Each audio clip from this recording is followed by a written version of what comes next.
Hey guys, welcome back to my channel. I want to check on the European night crawlers that I am raising in this worm factory. It's not the 360 one, it's just a worm factory. And one of the reasons I put this on my Amazon wish list for my 50th birthday, it's because it's the color orange. Everyone who knows me knows I love orange. So we're going to check on these guys. Now, everyone tells me, or quite a few people have told me that they're a little moody. Yet I see other people just, picking them up and fluffing them and doing everything to them. So that's what I'm going to do. I just really hope they don't get upset at me because I need to check on them. Well, I see that there's moisture on the lid. So let's see how they're doing. Now, I personally think I filled this up too high. I should have left some space. But I thought since they're such big worms, maybe they need more space, like more bedding and stuff. So I might take some of this and put this in a second tray and start a second tray to see if it just gives them more room. I can see that they're eating the Purina worm chow because I put some on here and this is what's left. So let's check them out. Oh boy, look how big they are. Look at these worms. They're huge. Look. They're so big. You notice how they're darker in color? They're darker in color, darker than the red wigglers and African and the European night crawlers. They're also cold sensitive. Anything I think below 50 and they'll die. If I still lived in Texas, these guys would be an awesome worm to try to raise outside. But then I'd be battling the fire ants down there. They're just terrible. But look at this. Look at that. That's a big worm. So in here, I gave them a little piece of that watermelon, like this big. I just wanted to see what they would do. And it looks like it looks like there's nothing left to it. This was the piece of watermelon. It's pretty gone. And there's one of the worms enjoying it. So let's see. The bedding feels moist. Looks like they've all gone down to avoid me. They're really, really nice. Nice looking worms. They're very healthy. I'm very pleased with them. I really hope they don't get mad at me for doing all this.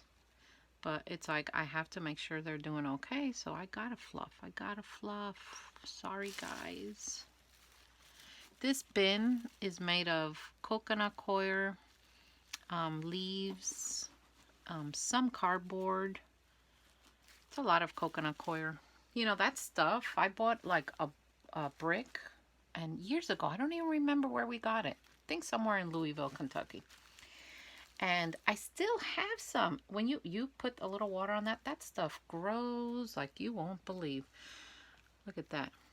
A little trick to dissolving coconut coir and peat moss easier is when you put it in your container to fill it up with water, use warm water.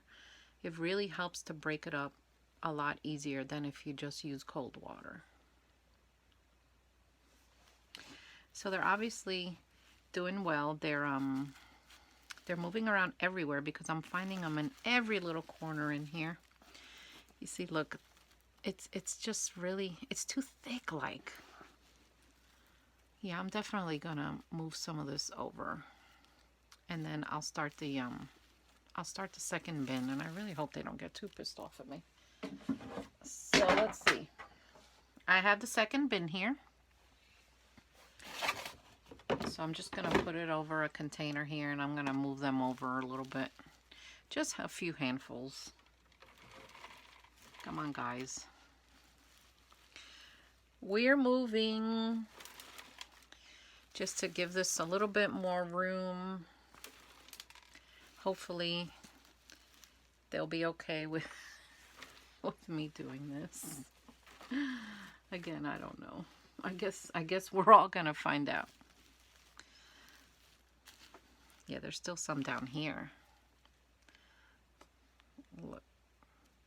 they're calmer than the European night crawlers. European night crawlers move around a little more, especially when you mess with them. But I'll tell you, the most active worm, and I raised them years ago, I really want to raise them again, were the Indian blue worms. I think they're called periotics. Man, those worms, they're like on 100% caffeine. And they're also, they're also like, if they hear water or rain, like, they just start coming out. They're like, we're going to the spa, y'all. We're going to the spa. And you'll come home and you'll find them all over the place.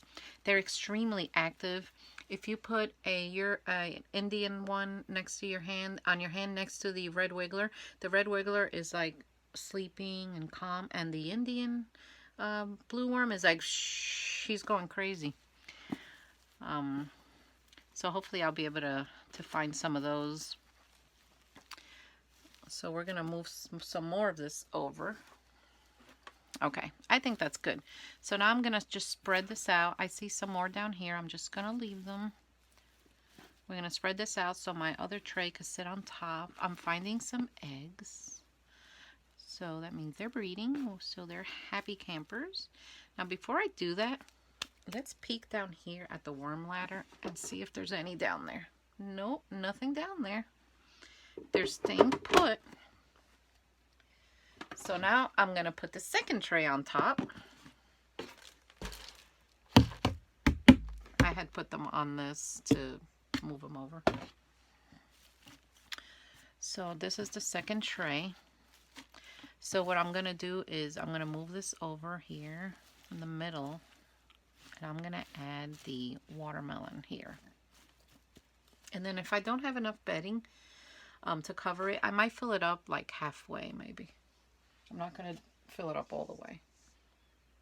So I'm not going to give them too many big pieces because I don't know how many are in here really. So the European night crawlers, I had put the fleshy part down. These, I'm going to put the fleshy part up. And I'm going to give them some grapes and just see how they do with that. Let me give them another chunk. Oh my gosh, I can't believe I'm touching this. Stuff is disgusting. So let's cover it all. And we're going to see how they're going to do in a few days. I think I am going to add some cardboard or something. See, I have to push it down on this side to balance it. So I'm going to do that. And then I'll bring you guys back